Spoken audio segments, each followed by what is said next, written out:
Respeto, saludo y comentarles que mi nombre es J. Soledad López Gorostieta, estudiante de la licenciatura ejecutiva en Derecho. Estoy cursando el quinto cuatrimestre y en esta ocasión voy a hablar de la asignatura titulada Las obligaciones en Derecho Civil. El tema en concreto hace referencia a los efectos jurídicos de las obligaciones civiles. A la vez, derivado de este tema, tenemos los subtemas que se denominan el primero, el cumplimiento de las obligaciones, ofrecimiento de pago y consignación, el incumplimiento de las obligaciones, consecuencias, evicción y saneamiento. Todo ello fundamentado en el Código Civil del Estado de México en su título 9, 11, 11, a lo largo de diversos capítulos de estos títulos. Pues vamos a estudiar los efectos que precisamente hacen referencia a la contracción de obligaciones. Y por ello tenemos que cuando un sujeto deudor satisface su obligación pagando como se comprometió a hacerlo, lógicamente su responsabilidad habrá concluido sin problemas y habrá cumplido con su obligación o deber correspondiente. En este sentido, es necesario preguntarnos ¿qué es el efecto jurídico de las obligaciones?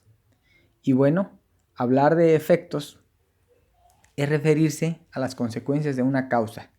Como sabemos, toda causa tiene un efecto o consecuencias. En este caso específico, en el derecho civil, el tema de las obligaciones implica precisamente establecer, determinar o decir que una persona se obliga a algo y ello le implica cumplir. Si no lo hiciera, entonces habrá un efecto o consecuencia de derecho como resultado de dicho incumplimiento. Pues bien, como se dijo anteriormente, vamos a iniciar con el pago como cumplimiento de las obligaciones. Y este tema en el Código Civil del Estado de México se aborda en el artículo 7.307 al 7.339. Al respecto, podemos decir que la principal forma de cumplir con una obligación es pagándola. El pago produce un efecto de la obligación que consiste en terminarla. Por ello, la obligación se extingue cuando se paga lo pactado. Por lo tanto, como ya dijimos en el título 9, titulado del cumplimiento de las obligaciones del Código Civil del Estado de México, en su capítulo 1 titulado del pago, decíamos que existen varios artículos que describen de manera puntual cada concepto en el proceso del pago. Parte iniciando de lo que es el concepto de pago, la dación en pago, pago de la obligación de ser, legitimación para hacer el pago, consentimiento del deudor para que un tercero pague, pago por un tercero ignorándolo el deudor, pago contra la voluntad del deudor, obligación del acreedor de recibir el pago por un tercero, persona a quien debe hacerse el pago, pago hecho a un tercero, pago a un incapaz, pago de buena fe, orden judicial de no pagar al acreedor, modo de hacer el pago, tiempo de pago, obligaciones de dar sin tiempo de pago, obligaciones de hacer con tiempo de pago, lugar de pago, varios lugares para hacer el pago, entrega o prestaciones relativas a un inmueble, pago de dinero, precio de un bien, deudor que cambie de domicilio, gastos de entrega, pago hecho con bien ajeno, documento acreditante del pago, presunción de pago de pensiones anteriores, presunción del pago de intereses, presunción del pago de la deuda, declaración de aplicación del pago ante varias deudas, aplicación del pago ante varias deudas, pagos a cuenta de deudas con interés, aceptación de pago con bien distinto, evicción del pago con que se paga. Lo anterior lo podemos entender como la ley y vemos cómo a través de diversos artículos se establecen diversas formas de cumplir con el pago de una obligación, aun cuando el deudor no esté de acuerdo. La obligación la puede liquidar un tercero, ajeno al deudor que se comprometió. Un segundo tema es el ofrecimiento del pago y la consignación, donde debemos de entender a la consignación como el depósito judicial de dinero u objetos en manos de una tercera persona encargada de hacerlo llegar al acreedor. Es decir, que no es el deudor quien paga directamente, sino que recurre a autoridades judiciales competentes para que sean estas quienes hagan el pago y se cumpla con la obligación. Y dicha figura está en los artículos del 7340 al 7344 de nuestro código en mención. Dichos artículos hacen mención puntual de lo que es la consignación del bien, derecho a la consignación, acreedor de deudores, derechos, aprobación de la consignación, ofrecimiento y consignación legales, entre otras. Por lo tanto, es posible concluir que quien efectúa el pago por medio de la consignación, cuando ésta ha sido aprobada por un juez o tribunal competente, la obligación se extingue, es decir, se presume hecho el pago, aunque sea a persona distinta del acreedor.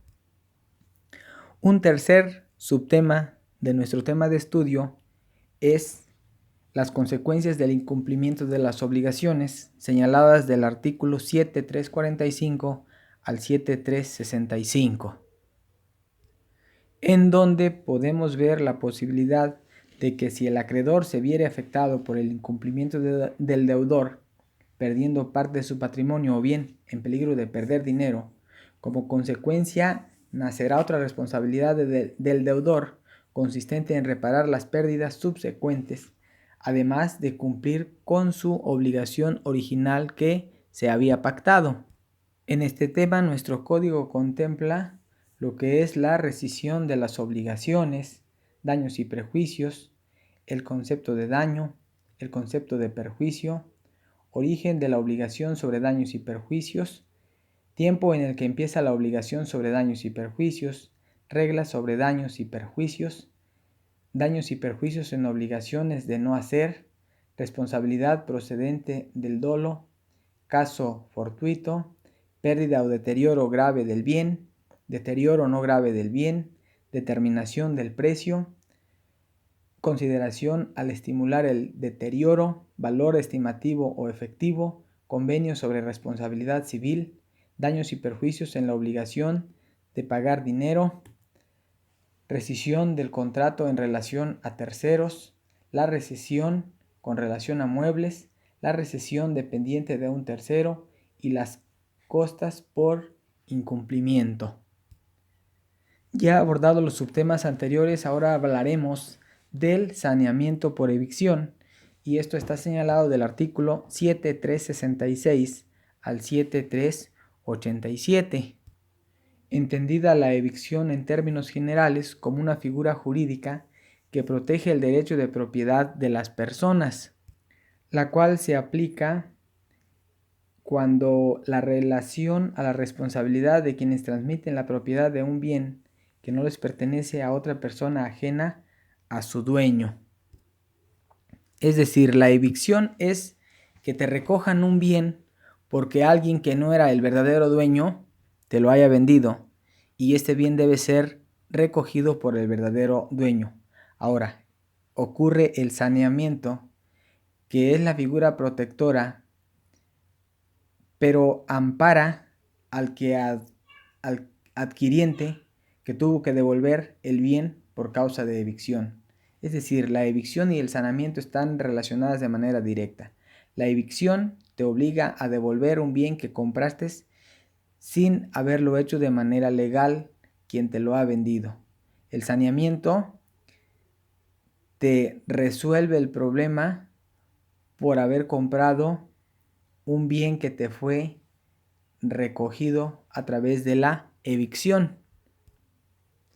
Un penúltimo subtema hace referencia al fraude de acreedores, y en nuestro Código Civil del Estado de México se establece de manera clara en los artículos que van del 7.407 al 7.423.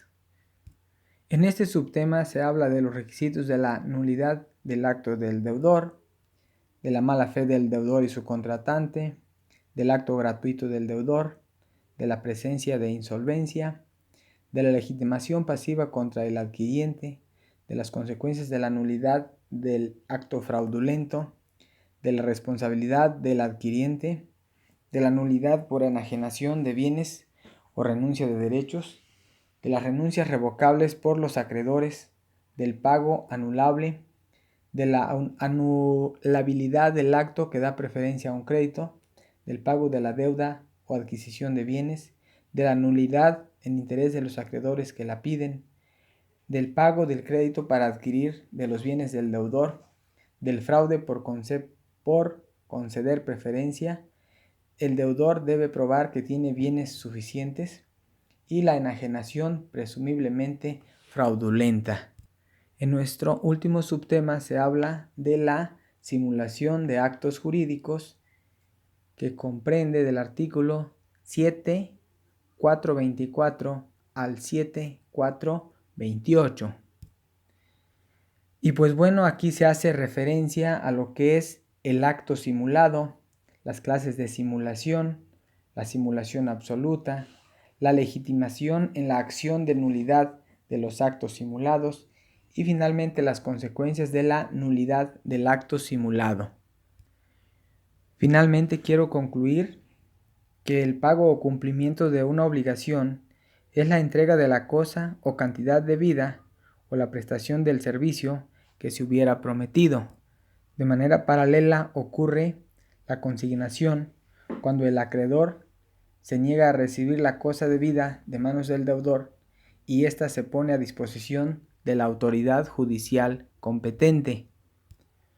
Aquí mismo ocurre la evicción, entendida como la pérdida de un derecho por sentencia firme y en virtud de derecho anterior ajeno.